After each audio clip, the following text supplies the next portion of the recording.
Journalist महोदय, उत्तर प्रदेश भारत का एक बड़ा विशाल राज्य है। उसके कई टुकड़े हुए, उसके बाद भी आज बड़ा राज कहलाता है।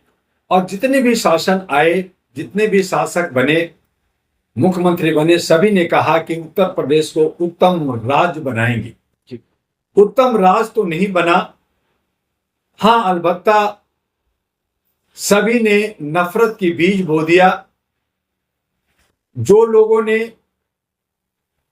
एक धर्म को दूसरे धर्म के साथ रिश्ता और सौहार्द बनाना चाहिए था, उनके बीच में नफरत बोया। एक दूसरे से बदला लेने के नियत से, बदले की भावना से सरकार चली। और उसमें जो सिक्योरिटी है, इंटेलिजेंस ब्यूरो है, हमारे जो वहां का सारा प्रशासन का लॉ लश्कर है, उन्हें उसमें झोंक दिया। हमारे योगी जी से उम्मीद थी कि एक योगी है, वो एक संसारिक भोग विलास से दूर लोगों की सेवा करने वाले होंगे और अच्छा काम करेंगे। शुरू में खूब उन्हें प्यार भी मिला। उन्होंने बहुत सारे ऐसे काम किए जिस पे जनता ने उसे सराहा और माना।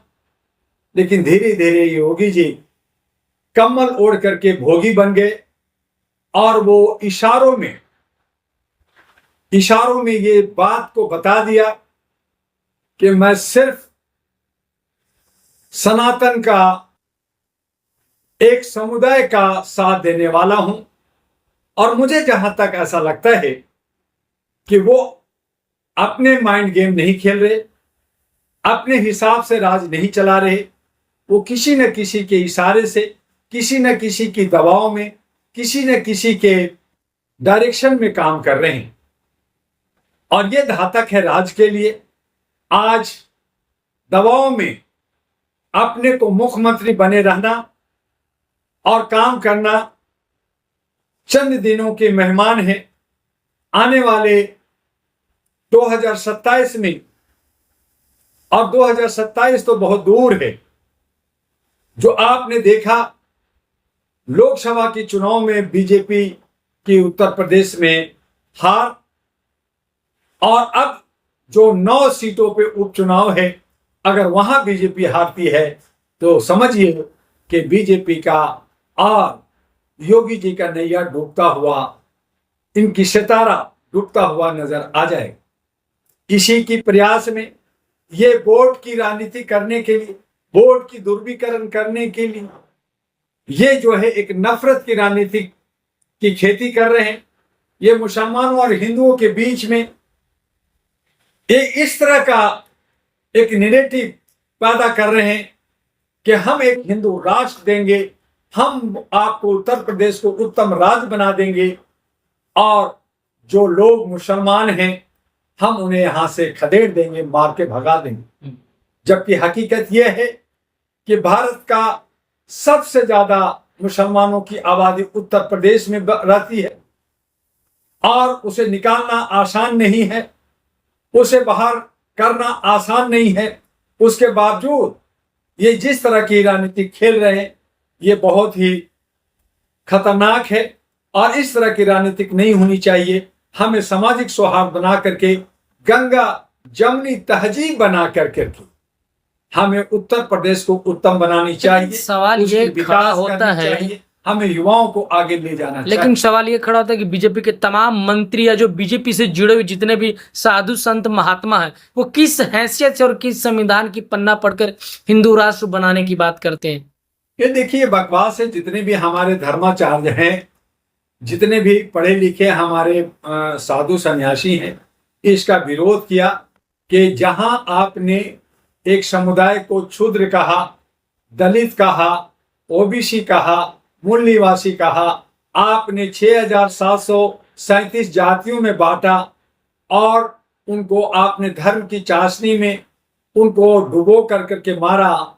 आज जब वहां पे आपकी चाल नहीं चल रही और बाबा अंबेडकर, लोहिया प्रियार के सपनों को ध्वस्त करना है और कहना है कि इन समुदाय पे हमने राज किया है, ये समुदाय हमारे जो स्वर्ण है, मनुवादी हैं, जो हमारे 2-4% लोग हैं, जिनकी सेवा के लिए ये लोग बने हैं, इनको सेवा ही करना होगा और हम राज करेंगे। जबकि लोकतंत्र के अंदर जो है जनप्रतिनिधि को सेवादार कहते हैं, सेवक कहते हैं, चौकीदार कहते हैं। एक दिन के लिए यही मनोभाव अपने को सेवादार चौकीदार कहते हैं और बाकी दिन कहते हैं कि ये जितने भी समुदाय हैं ये हमारी सेवा के लिए बने, और उन्हीं को दूसरे अर्थों में बड़े ही खूबसूरत तरीके से, हिंदू शब्द का मतलब होता है मानसिक गुलाम, काला गुलाम, उन्हीं शब्दों को इस्तेमाल कर करके इनके बीच में, इनके सर में एक जो है पारा डाल रहे हैं, एक सोच पैदा कर रहे हैं कि तुम सब हिंदू हो और हम सब हिंदू हैं और हिंदू राष्ट्र बनाएंगे। यहाँ पे मुगलों के वंशज मुसलमान है और मुसलमानों को हमने भारत दे दिया, हमने बांग्लादेश दे दिया, इसलिए हम उनको बाहर करेंगे और भारत में हम हिंदू राष्ट्र बनाएंगे। जबकि हकीकत यह है कि हिंदू नाम दे करके हिंदू राष्ट्र का आलाप कर करके उसी क्षुद्रों पर, उसी सनातन सिस्टम पे आप राज करना चाहते हैं, जो ये बहुत ही विस्फोटक है। और इसका जय भीम वाले लोग और गौतम बुद्ध के मानने वाले लोग इसका विरोध कर रहे हैं। और इसमें जो पढ़े लिखे लोग हैं, समझदार हैं, वो आज बुद्धिस्ट बनते चले जा रहे हैं, उनकी संख्या बढ़ रही है। और कहीं ना कहीं हिंदू हिंदू कह करके एक समुदाय को, जिस हिंदू समुदाय को आप कह रहे हैं, जिसमें हमारे ब्राह्मण हैं, क्षत्रिय हैं, वैश्य हैं, बनिया हैं, अन्य जात हैं, उनको आप तोड़ रहे हैं और तोड़ कर करके हिंदू को कमजोर कर रहे हैं। हिंदू राष्ट्र नहीं बल्कि हिंदू को कमजोर कर करके खंड विघटित कर रहे हैं। और इस पे देश विदेश के लोग और खास करके मुसलमान भी जो समझदार हैं, जो बुद्धिजीवी हैं, समझदार हैं, जो हंस रहे हैं, खिलियां उड़ा रहे हैं। और ये सब गेम सिर्फ वोट बैंक के लिए राजनीति की हो रहा है। तो इसे समझना होगा, जानना होगा। और इसका विरोध न सिर्फ डॉक्टर दुआ ने बल्कि बड़े बड़े बुद्धिजीवियों ने, बड़े बड़े हमारे साधु संन्यासियों ने, बहुत बड़े बड़े आचार्यों ने विरोध किया कि हिंदू राष्ट्र नहीं बल्कि भारत वर्ष बनाओ, हम सब भारतीय हैं, हम सब एक हैं। और भारत वर्ष के नाम पर धर्म घर में मनाओ, जो है जात धर्म घर में रखो, लेकिन बाहर हम भारतीय हैं। सड़कों पे ये रैलियां, ये प्रदर्शन, ये जुलूस, ये सब बंद करो। घर में आस्था, मंदिर में आस्था, मस्जिद में आस्था मनाओ, कोई रोक नहीं है, कोई टोक नहीं है। वहां पे सुरक्षा जो हमारी व्यवस्था होती है राज्य सरकार और केंद्र सरकार से, वो सुरक्षा उसको मिले। लेकिन सड़कों पे इस तरह की तांडव, इस तरह की जुलूस, चाहे वो मुसलमान का हो चाहे हिंदू का है, उस पर रोक होना चाहिए। और इस पे सरकार को संज्ञान लेते हुए देश में सुशासन के लिए काम करना चाहिए। एक छोटा सा सवाल बनता है, जिस तरीके से तथाकथित हिंदुओं के जितने भी ठेकेदार है वो हिंदू राष्ट्र की बात करते हैं, इसके बावजूद वो चुप रहते, पुलिस प्रशासन कोई कार्रवाई नहीं करते। लेकिन अगर कोई मुस्लिम के मौलाना अगर कहे कि भारत मुस्लिम राष्ट्र बनेगा, तब क्या होगा? पहली बात तो अगर मुसलमान अगर कहे कि भारत मुस्लिम राष्ट्र बनेगा तो ये जो है बेवकूफी होगी, बेतुकी होगी, और उसको हम पागल ही कहेंगे, उसको सरफिरा ही कहेंगे। लेकिन जहां तक हिंदुस्तान है, भारत है, तो पहले हमें यह समझना होगा कि हम अगर हिंदू राष्ट्र बनाने की बात कर रहे हैं तो भारतवर्ष क्यों नहीं? यह हमारा भारतवर्ष जो सेकुलर देश है, धर्मनिरपेक्ष देश है, उसकी मांग क्यों नहीं कर रहे?